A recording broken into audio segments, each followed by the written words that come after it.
Hello and a very warm welcome to Game On. I'm Neha Bhardwaj Alter. Asia Cup 2023 was meant to be a dress rehearsal before the ODI World Cup for the 5 Asian teams that have qualified for the World Cup. And the team to have come out happiest with all their bases covered by the end of that dress rehearsal was India. What was even more impressive was the manner in which India thrashed Sri Lanka in the final. First, dismissing them for just 50 runs and then making an absolute mockery of that target, winning the trophy in just 6.1 overs. What a statement from this Indian team. Chetan Narula is here with me. Jamie Alter will also join us. Both are generally quite cynical in life, but after that successful campaign, even they would say this was ruthless, this was brilliant. An Indian team now back in the favourites for the World Cup. Chetan, hi. Hello, Meha. Well, yes, it went as per plan, if you can say so. I mean, this Indian team has been trying to execute a lot of plans for the last 3-4 months. And you can say that, okay, maybe they were waiting for this particular moment when they had their first choice team, almost 99%, if we can say so, 99% of their first choice team available to them. They could execute multiple plans, multiple dimensional plans in that particular sense. And all of it actually came together. We have discussed on the show how India needed to build up its intensity, its passion, and put up a very, very strong performance on the field. And if you look at those two matches against Pakistan and Sri Lanka back to back, that intensity came to the fore. And then, of course, the final, just blowing Sri Lanka away, showing the difference, not in class or quality, just the gulf between the two sides that perhaps exists and was not really coming across. Yes, all boxes checked for Team India. Yes, I am cynical about their prospects at the World Cup, but at the moment, I would say they are looking good. Are they favourites for the World Cup? One of the favourites for the World Cup. Absolutely. How things have changed from the time that India played Pakistan and Nepal in the group games to now. There's a complete shift, and there's also a complete shift in the narrative around this Indian team. There was this negative narrative that, have they got the best combination? Why are they sticking with KL Rahul for that long? But all of that now has been settled. KL Rahul has shown what he's capable of in the way he came back and scored 100. Virat Kohli got runs, Rohit Sharma got runs, Shubman Gill, the top scorer of the tournament, and then the bowlers. What Mohammad Siraj did, the comeback of Jasprit Bumrah, all has been settled. Are India the favourites? We're going to keep discussing that till we get to the World Cup. But what happened yesterday was exceptional. The win was India's first multi-nation trophy since 2018, when Rohit led the team to the Asia Cup with victory over Bangladesh in Dubai. But on Sunday, India got their hands on the prize once again after routing defending champions Sri Lanka by 10 wickets in a match that lasted a mere 21.3 overs. Having lost the toss under grey skies, India were put on the road to record victory by Mohammad Siraj, who took 6 wickets for just 21 runs, including 4 in 1 over, to leave the packed Premadasa Stadium absolutely stunned. Sri Lanka's innings folded in 15.2 overs with only 50 runs on the board, and so clueless were the batters against Siraj that 5 failed to open their accounts. This total is Sri Lanka's second lowest total in ODIs after the 43 all-out registered against South Africa in 2012, chasing 51. India then took just 6.1 overs to finish the job and give themselves as well as their fans a major boost just weeks away from the home World Cup. So only 17 days to go for the World Cup, and Chetan, the timing couldn't have been better, right? I mean, cricket is all about timing, and I think this timing couldn't have been better. In the difference that this makes is not just the boosting of morale for this Indian team, but also winning is a habit. We've seen this in the past with teams that have done well. The difference here was that last year, the way India lost in Asia Cup sort of showed or overshadowed what happened, what is the word? I'm missing the word. But basically, because they lost, from there on, the campaign, even in the World Cup, was not good, was not positive, right? Here, because they've now won the Asia Cup, this is going to boost their confidence, and they're also going back to home conditions where they're kings. So in that sense, I feel like it's all coming together for this Indian team. Do you agree? It is about timing. There's no doubt about it, and to a certain extent, I do agree with you that it's coming together for the team. When we talk about last year's Asia Cup, what happened before the T20 World Cup, in a way, it revealed India's weaknesses. When they went to Australia, the teams over there, the opposition over there knew these are the weaknesses that the Indian team has. I think this year's Asia Cup has actually gone in a different direction where it has revealed to the world that look, this is a full strength Indian side. This is a very, very different format. And in these conditions, these people or this team, these players can do a lot of damage, in particular with the bat and the ball in the 50 over format. So I think it's gone in a different direction where it has revealed a lot of positive about the Indian team when they are at full strength, when they know which players are performing what role. And I think that to me is the biggest positive, where they have identified certain players and said, okay, listen, this is your role. Even in the case of, say, somebody like an Ishan Kishan, they have told him that your role is in the middle order now. And maybe sometimes you will be used at the top of the order. Let's not go into chasing 50 runs and opening the innings, etc., etc. That's just beyond that. But they have shown us that to every player, they have assigned a particular role, whether it's KL Rahul, whether it's Surya Kumar Yadav, who's just come in for one match. And even then, when he's not batted throughout the tournament, he's been asked to bat at number 6 because that is what the role has been, identified for him. So that to me is the biggest positive. I don't think they had this particular clarity last year going into the World Cup, especially regarding the middle order. Yeah. And I think that's a major, major difference. And then, of course, you're playing in home conditions. That just helps build that confidence, helps build that momentum. Of course, I think there's going to be a stronger test with the Australian team coming here for 3 matches.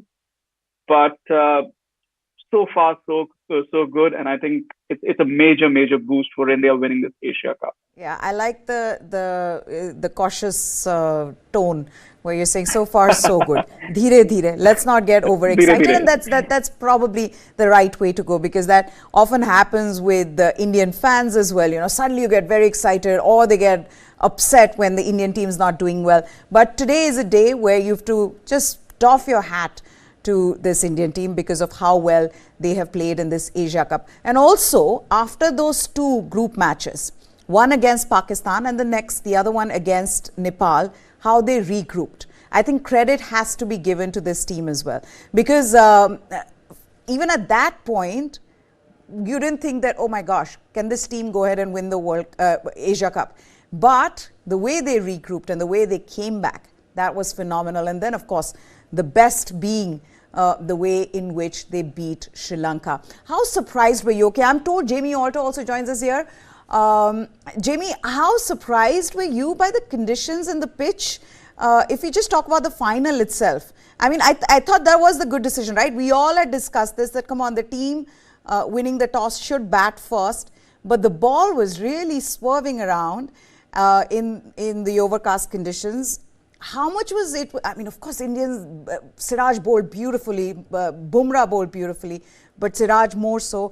But how much of this was, Sri Lanka just losing the plot somewhere? Look, tremendous bowling. I think let's start with what Jasprit Bumrah has been doing. In every match he's played, he's given you a wicket in his first over, second over. So when you get those early starts in a final, right, he sets the tone. He starts the match. He starts the innings. So then Siraj realizes, okay, I just need to sort of replicate what he's doing. Now, again, just to bat under overcast conditions, I still think it was the right decision, because you do not want to be chasing in finals. Teams have done it, and very few have actually gone on and succeeded. This, to my mind, was just an exceptional day for Mohammad Siraj, a day that's probably not going to come across his one-day career ever again. Helpful conditions and just some inept batting. You look at his 6 dismissals, 3 were very good balls, 1 was a good ball. 2 of them were just unsure batsmen. But the fact that they became unsure, they became uncertain, they had to second guess their every movement, was because of what he'd done early on. Look at that 1 over, 4 wickets, Two of them were outstanding balls. One was decent, and one was just, Sri Lanka did not know what to do, and that happens. The best of players, when the scoreline reads 12 for 4, the best of batsmen, they're not expecting Maya to come out and bat in the third over, fourth over of a match, right? So it's just conditions. I wouldn't say tailor-made conditions for what Bumrah and Siraj were doing. Helpful conditions, but just some proper test match bowling. It's like an opening day at Leeds with Game of Thrones, grey skies, Stuart Broad, Jimmy Anderson running in, and Asian batsmen struggling. This was one of those days. I don't think we're going to see one of these days for a long, long time from now. Then let's cherish that moment. Let's cherish that moment, because Mohammad Siraj was brilliant. I mean, to just see an Asian bowler then bowling like that, Jamie, that also for the Indian team looking ahead to the World Cup augurs well. But Chetan, how impressed were you by him? And also this thing, because he himself referred to that that match against Sri Lanka when Sri Lanka was touring India, where, he got another over. I think the 5th over was given to him when he went to Rohit Sharma. And Rohit Sharma has spoken about it in an interview that he kept coming back to me and said, "Mera wo record aa raha hai, mere ko dalne do, mere ko aur wicket lene do." That time it didn't happen. But this one, for him to come back for a 6th and a 7th, that also just goes on to show that they want to take wickets. They want to do well for the team. And that just feels good, right? Absolutely, there's no doubt, and there's no doubt the way he showed the hunger and the desire yesterday. I mean, for me, the standout moment is this hat-trick ball where he obviously did not take the hat-trick, but he just chased. There was no mid-on fielder there, and he chased the ball to the boundary. I mean, he's been bowling, and he knew he was going to be bowling more, and yet he was running all the way, which was probably a sure shot for. But it just showed the desire, the passion, the energy, the hunger with which Siraj bowled yesterday. I mean, we can use as many adjectives as we want, but and they will all fit him yesterday. But it was a combination of some brilliant bowling, the conditions being what they were. A bit of moisture around, a bit of cloud cover around. We've seen during the day game, during the games, that the first half during the day, the early bit, the ball does move around a bit. India using that to full value. I mean, we were discussing that they need to damage the top order. They ended up damaging the entire batting lineup. With Siraj, he showed us why he is the obvious pick in this pace lineup. I mean, yes, there's Bumrah, but he's been away from injury. He's just come back. He's just finding his way, finding his rhythm. And while Bumrah wasn't there, Shami was filling in for him. Prasidh Krishna played a few games and he got injured, and Shami was filling in for him too. Yeah. But Siraj has been pivotal for India in the ODI arena over the last 1.5 years, 2 years. And you mentioned that Sri Lanka game where he took those 4 wickets. I think it was Trivandrum. Yes. And it shows. I mean, it's been a while, and it just shows his grasp, which has steadily risen. I mean, on the one hand, we talk about Shubman Gill, who's risen with the bat. But I think we don't talk enough about Mohammad Siraj, who's risen with the ball when Bumrah's been injured. Shami's going a bit, downhill in his white ball performances. And Siraj has just stepped up and said, look, I am going to lead the charge. And mind you, when he broke onto the scene, he was seen as predominantly a red ball bowler and not a white ball bowler. For him to take that white ball and make this his own space, this has been phenomenal to watch. And we've discussed how Siraj and Bumrah has to be the pairing for the World Cup, and he just showed us why. Okay, this is what Rohit Sharma had said about Siraj and how Siraj wanted to continue the bowling, what we were just talking about. He said, Siraj bowled 7 overs in a spell. It was a lot, but I got a message from our trainer that we need to stop him. He was quite desperate to bowl, but that's the nature of any bowler or batter. That's where my job comes in, and I wanted to make sure everything is calm.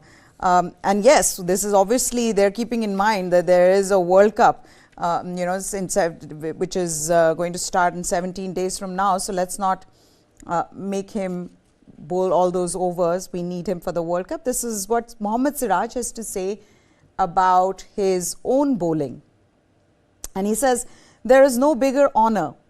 Let's put that quote up of Mohammad Siraj. And he says, there is no bigger honor than wearing the India blue And performances like today motivate me to keep working harder. Glad to see the hours of practice and our hard work showing results, but there's still a long way to go for me. I aim to continue the work and make our country proud. Thank you for all your love and support. And what this has done, Jamie, is that this has not only given confidence to the Indian team management, Indian fans, that it's not just Bumrah's comeback, but that this team can depend completely on Mohammad Siraj were Jasprit Bumrah to have an off day. And I think that in itself, the kind of confidence this would have given him, but also that he's matured into a wicket-taking bowler. He's, what he did yesterday is going to give him tremendous amount of confidence, but not just him, the team management as well, right? Absolutely, they need someone, because yes, Jasprit Bumrah has come back after a long gap away, and he's looked very good. But let's face it, he's injury prone, right? At the age of 29, going on 30, Siraj is in a tremendous pace right now, and the gains which he's given this team. And Chetan is right. When he came on, he looked like, again, I think we've discussed this on past shows, that 4, maybe 5-year period when the India A system was very robust. When Rahul Dravid was at the helm of things, the tours to New Zealand, West Indies, England, they were very productive. I think there was a South Africa tour as well. And we saw that when Mohammad Siraj made his test debut at the MCG. He got 5 wickets in the match, and then 2 test matches later, he was leading India at the Gabba in what ranks as, arguably one of their best overseas test wins. And it's that kind of positivity, it's that kind of success which I believe he's just feeding off. I think there remains a bit to go in the T20I format, but I don't think India need to play Mohammad Siraj in that format. I think he's tremendous in one days. He's done very, very well overall in his test career. At 29, going on 30, very important that the team manages him. Because, Mohammad Shami, like we're talking about for weeks now, living on borrowed time. Prasidh Krishna come back, has years on him. So if he stays fit and he keeps taking wickets, I think Prasidh Krishna should be that third pacer to replace Mohammad Shami. But just what Siraj has been doing this year, look at the match we talked about in Trivandrum, 4 for 32 there. His best spell in ODIs before this. Now he tops that. I think the biggest positive for the team is, and for Siraj, is that it's come in a final where India have, let's face it, really blown it. Yeah. Or not just finals, even semi-finals. Knockouts, so for such a performance to come on that stage, yes, conditions were in their favor. Yes, Sri Lanka's batting was inept, insipid, whatever adjectives you want to give to them. But this performance came in a final. And I've been watching cricket closely since, 94. I have not seen such a one-sided final. There have been some one-sided finals, but like this, decided in 4 overs, that this match is going one team's way. The scoreline, 50 all out, and then the entire match not even lasting 21.5 overs. Chetan probably has a sharper memory than me, but I do not remember such a one-sided final in the years that I've been watching cricket. Yeah, but you're right. It does also change that narrative, Chetan, of, how India, after the 2011 World Cup, yes, there was the Champions Trophy, but in 2013, but since then, knockouts in multi-nation tournaments, India has struggled. So that has changed, and especially in a final like this, to have, to make this kind of a statement just before the World Cup is huge. But I'm going to talk also a little bit about the balance of this team now, with Shreyas Iyer, if he's fit, if he's not fit. There are two things. What can India do? Because now Rohit Sharma has said that, boss, he's 90% fit. We're going to put that quote up as well. He's saying Shreyas' fitness, not a worry for India. Does that mean that you see Shreyas Iyer playing in the ODIs against Australia, Chetan? Is that something that India will look to do? Because I think just putting him straight away, in case he's not fit for those 3 ODIs, putting him in the World Cup is, again, taking a huge risk. How do you see that panning out? Well, unfortunately, we will be kept in the dark. Let's be very honest. I mean, from what I understand, there is a Indian team selection today for the Australia series.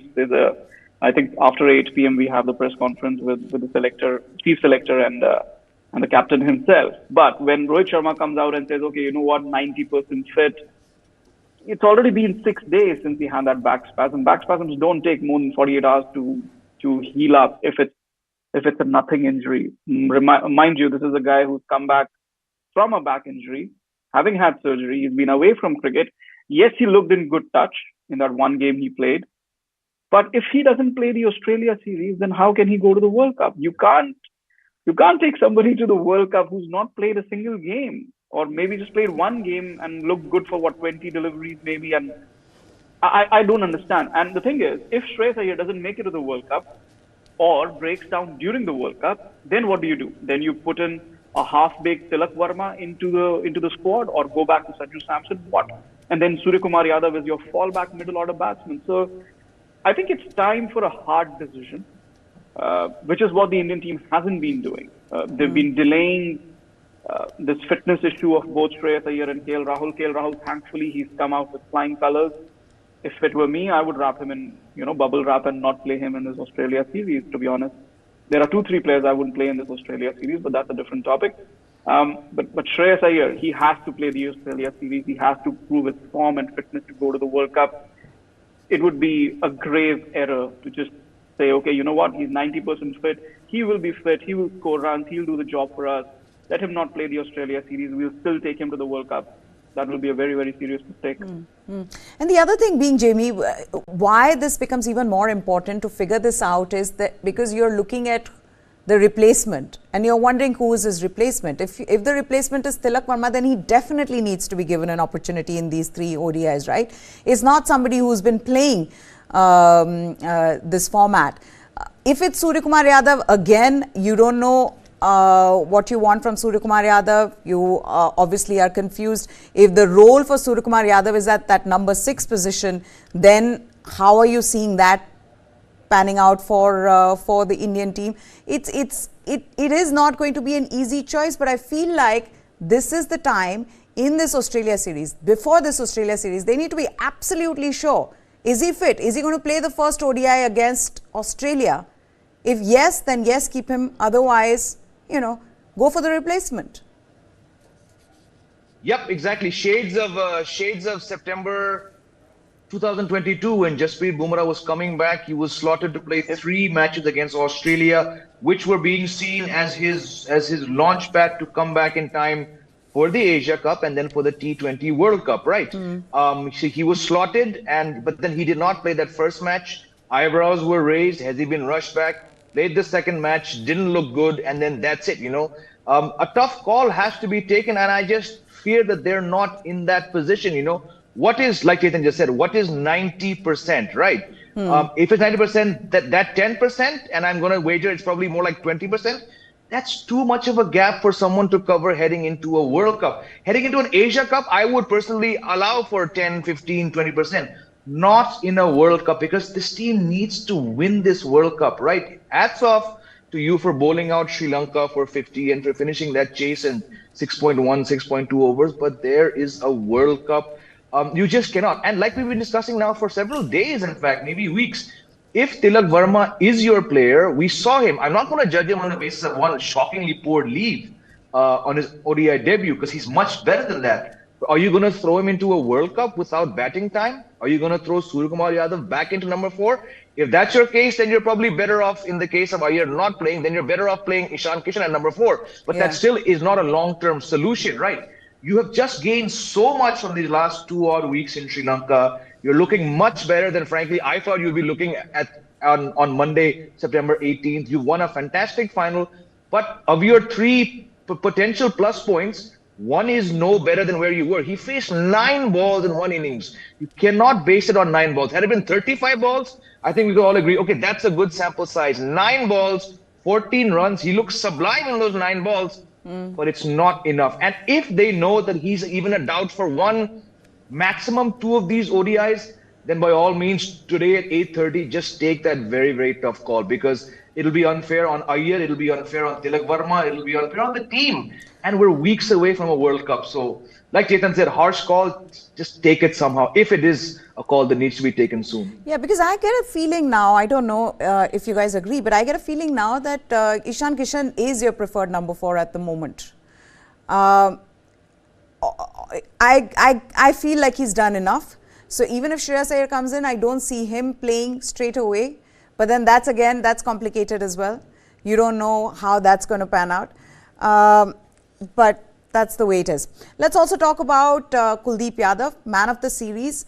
Number one, did you think he would have gotten that man of the series award? Were you expecting maybe a Shubman Gill, who was the top scorer in that series? And also his maturing into a lead spinner and being effective in the middle overs, Chetan. How important is that for India? That, because they go in with just one specialist spinner, and which means that there is a lot of pressure on Kuldeep Yadav to deliver, not just to make sure that, he keeps the runs down, but he needs to get those wickets in the middle overs.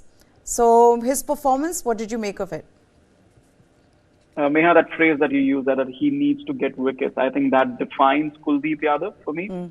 He is somebody who needs to pick wickets. If he doesn't pick wickets for a single game, then he starts doubting himself. He's had that kind of mindset ever since he made his debut for India, or whenever he's been playing in the IPL as well. If he doesn't pick up wickets, he starts doubting himself, whether he's bowled good enough. For me, he's a confidence bowler. For me, he's a momentum bowler. We associate momentum and rhythm with fast bowlers. But for me, Kuldeep Yadav as a spinner is somebody who identifies with those words equally.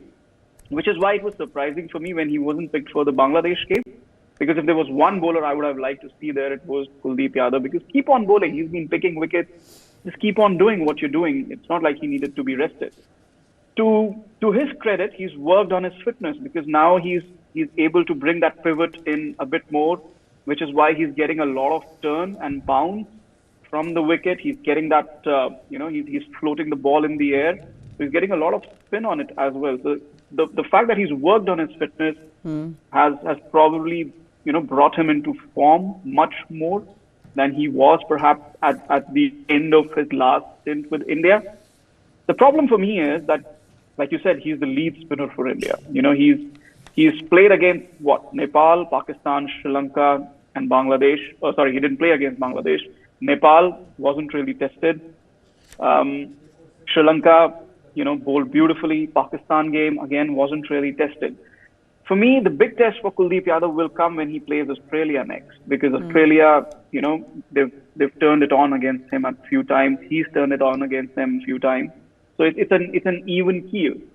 When he's attacked, the problem is when he's attacked, Kuldeep Yadav can disintegrate very, very quickly. For me, that is the big worry going into the World Cup. Yes, he's in great form, but he's not been tested enough for me. And that's a bit of a worry for me. And then the fact that he's the lead spinner, because Ravindra Jadeja isn't, let's be honest, he's not really looked good with the ball or with the bat. But for me, that is the main worry, where Kuldeep Yadav becomes your lead spinner. I would have liked to see somebody like an Ashwin over there, but we have Washington Sundar, which is even a better call, given the all-round skills that he brings. Ashwin's also a phone call away. Everybody is on that. At this stage, that's a little late. But what I'm trying to say is, Kuldeep Yadav being the lead spinner, he gets smacked by England, and then his tournament is over. He's not coming back from a smacking. And I'm talking England, which is October 29. India will have already played 4-5 games before that. The first game against Australia in Chennai, October 8. If he's smacked there, that's his World Cup gone. That is my big worry. The mental. He's developed physically. He's developed in terms of form, the way he's bowling, everything. Has he developed here? Has Kuldeep Yadav grown here? Matured here? That for me is the big question mark. A valid point. Okay, is Washington Sundar in the frame for the World Cup? This is what Rohit Sharma had to say. He says, with the spinning all-rounder, that's why I said that everyone is in line, he says. R. Ashwin as well. I've been talking to him on the phone. Rohit said, he's very much in line, so is Washi. We want those guys who can do the job with the ball and bat as well. Washi, honestly, that injury happened to Akshar very late in the night, and then we had to call a few guys to see where they were at. So Washi was available, and so we got him to play that role. But what this means is, now is Washington Sundar really in India's scheme of things in case Akshar Patel is not fit? Jamie, and I think that's another question, that if Akshar Patel is not fit, what will India look to do? Will they get Washington Sundar as they've done in this Asia Cup, or will they even think of Ashwin? I mean, look, we all know how seriously we take Rohit Sharma's statements after a match. If you're going to Ashwin now, then good luck. The fact that Washington Sundar has now been part of two squads in the last couple of weeks, the fact that he was flown down on an emergency basis, it shows where he stands in line. Should Akshar Patel, be ruled out? Again, it comes back to, are you going to judge Akshar Patel? Because look, he's not in the same boat as Shreyas Iyer because he's been playing semi-regularly since Ravindra Jadeja came back. When Jadeja was out for those, whatever it was, almost a year, that's when Akshar Patel and Washington Sundar got their chances. But the fact that he's flown down, like I said yesterday, unfortunate that he did not get a chance to bowl because I think a couple wickets could have really turned things. If Akshar Patel is not playing against Australia, does that erase all that he's done in an India blue jersey over the last 18 months? I'm not so sure because keeping in mind the fact that he gives you the same skill, albeit at a somewhat lesser level than Ravindra Jadeja, despite Jadeja not being anywhere near prime form, Akshar Patel is in an unfortunate situation where he can, let's face it, be very easily replaced in India's World Cup squad. And barring Suryakumar Yadav, no other player can be easily replaced in India's Asia Cup squad. Timing is very, very unfortunate. If he does not play 2 of the 3 matches, or even he misses all 3 matches, what do? Does your most susceptible bowler still hold the same value in your team? Or would you like to try out Washington Sundar in 3 matches? Forget the Asian Games. He doesn't have to go there. He can play all 3 matches against Australia and then go there. So it's a very, very tricky, given how uncertain this team has looked, nothing would surprise me if this guy's a late bolter into India's World Cup squad. Washington Sundar, that is. Chetan, you wanted to add something? Yeah, just on the matter of, on the subject of Akshar Patel and, Indian cricket is not ready for the conversation that Ravindra Jadeja is going to the World Cup just based on reputation. Yep. His numbers in the IPL weren't really great, barring the final or, just lead up to the final. His bowling figures in ODI cricket or white ball cricket hasn't been great of late. His fielding obviously is top notch. Yesterday also he picked a great catch, but his batting form in this tournament wasn't really great. So if you compare directly with Akshar Patel, it's actually Akshar Patel on form, on performances, who should be going to the World Cup. So obviously, Indian cricket not ready for that conversation. Jadeja obviously gets into any playing 11 on reputation alone. So it's a concern for me if Jadeja is your second spinner and he isn't scoring runs lower down the order.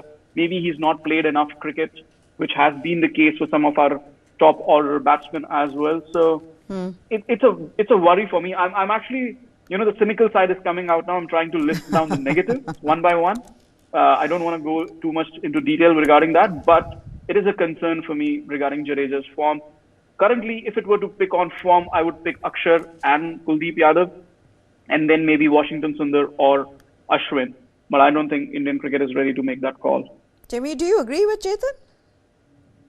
Look, you have to because, I, more than what someone can do, more than potential, I go on stats. Stats, yes, like Sidhu said, they don't always reveal the whole truth. But look, Akshar Patel has better one-day and T20I bowling and batting stats than Ravindra Jadeja because Jadeja, like I said before, he chose to go during the Asia Cup last year on that ski slope or artificial snow, whatever that was in Dubai, and that's a price that he had to pay. And it's unfortunate, this is going to sound very harsh, but it's unfortunate that he's been given that red carpet to come walking. Yes, he's Ravindra Jadeja, has done some incredible things, but he's past his prime as a white ball player. Chetan is absolutely correct in saying that he's playing on legacy. Is he the only player playing on legacy in this team? Absolutely not. There are people with far worse numbers who are untouchable. I think Jadeja is still touchable on a certain day in a World Cup. Other players in this team are untouchable and they'll play every single match. It is a very Asian trait to treat players like this.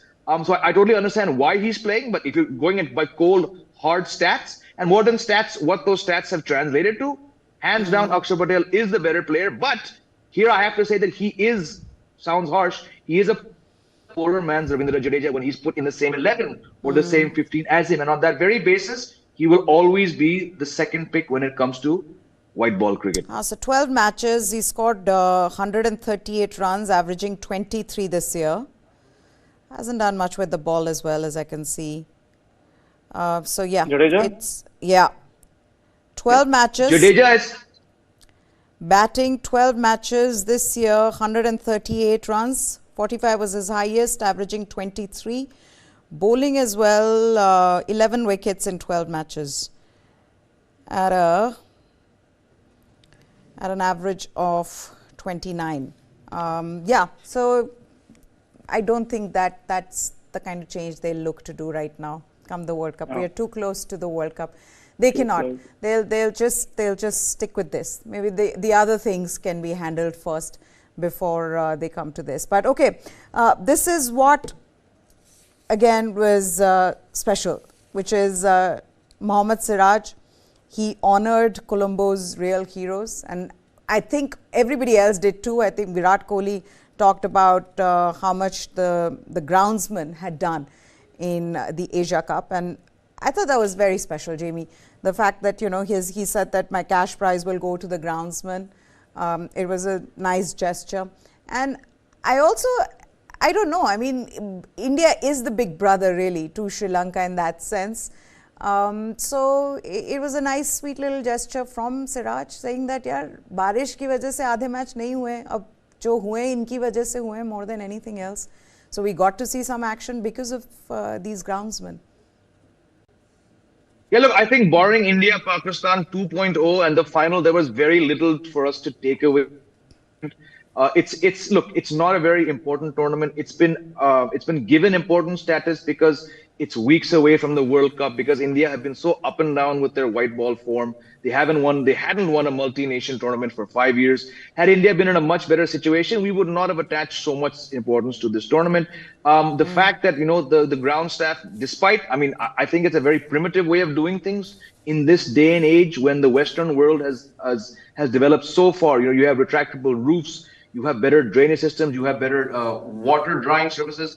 The fact that 35 people still have to grab a blue tarp and run on, hats off to them, but I think it's a bigger issue facing the ICC and world cricket, that in this day and age, you cannot be relying on that. Given the economics of Asia, given all that, you know, I just think it doesn't work, but hats off to them for doing it. Had they not been doing this across Palekele and Colombo, it would have been a dismal tournament.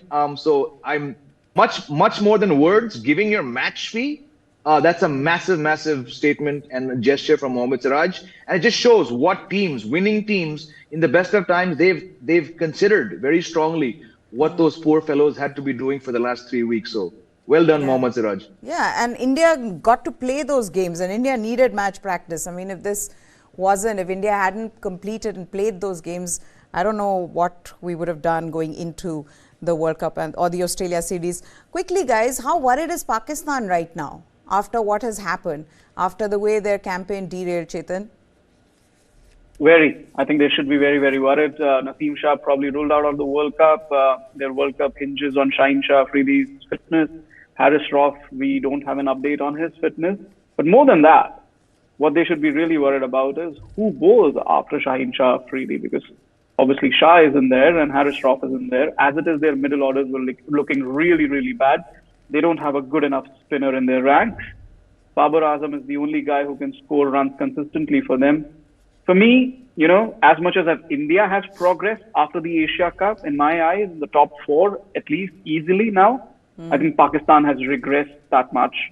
I don't see them in the top 5 nations at the World Cup anymore. I think they will struggle now, especially if Naseem Shah and Harris Roth don't turn up fit. Either one of them doesn't turn up fit, I think Pakistan is going to struggle. They will win the odd games.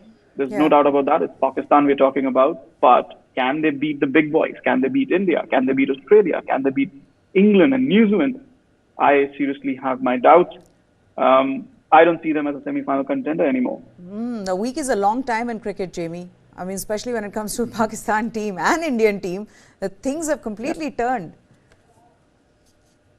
Absolutely. One loss to India spread across 2 days.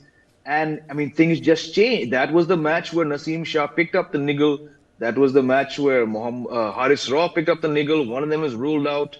The second one, we don't know what the status is. You know, Shadab Khan, we've spoken about his weaknesses. But that match, Rohit Sharma made a statement. Yes, Shadab came back very well. But 2 overs, 31 runs. Rohit Sharma hit him for what, 3 sixes, I believe, and 2 fours. That was a big statement to other teams. If you guys haven't realized, this guy is your weak link. You attack him. Like Chetan said, there's no one behind him, right? Mohammad Nawaz is going to bowl you 10 overs. Good luck. Iftikhar Ahmed is going to bowl 10 overs. Good luck. They had weaknesses, which they had doubts around them. They've been exposed so brutally by just that one match, you know. So yes, they were in my top 4 by process of elimination, but now the New Zealand is looking much better. I bumped back New Zealand into the top 4 and Pakistan probably right now on this day 6th out of all the teams.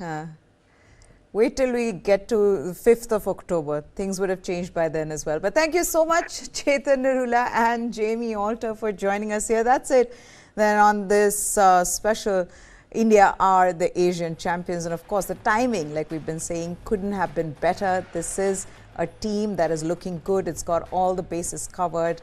Of course, the ODI series against Australia, that will give them some more match practice. That will also give them a chance to figure out whatever little loopholes are left. But after that, it's the big World Cup. That's it from us. We'll be covering all of that here on News 9 Live. So do subscribe to our channel. Goodbye. Thanks for watching.